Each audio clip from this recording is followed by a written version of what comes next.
CWC సమావేశం తర్వాత మీడియాతో చిట్చాట్ చేశారు రేవంత్ రెడ్డి. మహిళా reservation bill Congress brain child అని చెప్పారు.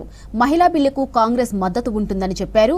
ఇక ఇండియా కూటమిలోని పార్టీలతో మాట్లాడి నిర్ణయం చెప్తామన్నారు రేవంత్ రెడ్డి. డీలిమిటేషన్తో దక్షిణాదికి తీరని అన్యాయమన్నారు.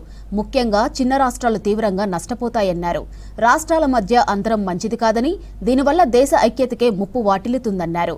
ఇక దక్షిణాది రాష్ట్రాల ప్రమేయం లేకుండా కేంద్రంలో అధికారంలోకి వచ్చేలా బీజేపీ డీలిమిటేషన్ను తెరపైకి తెస్తోందన్నారు. దక్షిణాది రాష్ట్రాలకు ఎక్కువ సీట్లు ఇవ్వకపోతే ప్రజా ఉద్యమం తప్పదన్నారు. ప్రజా పోరాటాలతోనే నల్ల చట్టాలను వెనక్కి తీసుకున్న బీజేపీ డీలిమిటేషన్పై కూడా సేమ్ సీన్ రిపీట్ అవుతుందని హెచ్చరించారు.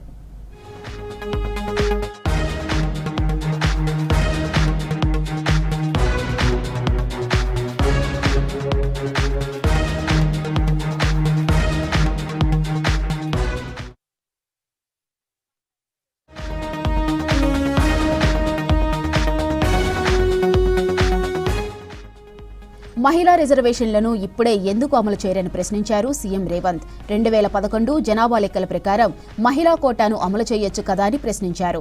ఇక అందమైన ముసుగు వేసి బీజేపీ మోసం చేస్తుందని ఆరోపించారు. మహిళా రిజర్వేషన్లలో ఓబీసీ కోట పెట్టాల్సిందేనని డిమాండ్ చేశారు ముఖ్యమంత్రి రేవంత్ రెడ్డి. ఇక జీవన్ రెడ్డి విషయంలో కేటీఆర్ సిగ్గు లేకుండా మాట్లాడుతున్నారని ఫైర్ అయ్యారు. బీఆర్ఎస్ లో ఆలయ నరేంద్ర, తుమ్మల, విజయశాంతి లాంటి వ్యక్తులకు జరిగిన న్యాయం ఏమిటని ప్రశ్నించారు. బీఆర్ఎస్ నుంచి పోటీ చేసి ఓడిన వాళ్లను ఆ పార్టీ గేటు కూడా తాకనివ్వలేదని కేటీఆర్ నిస్సిగ్గుగా మాట్లాడటం విడ్డూరమన్నారు.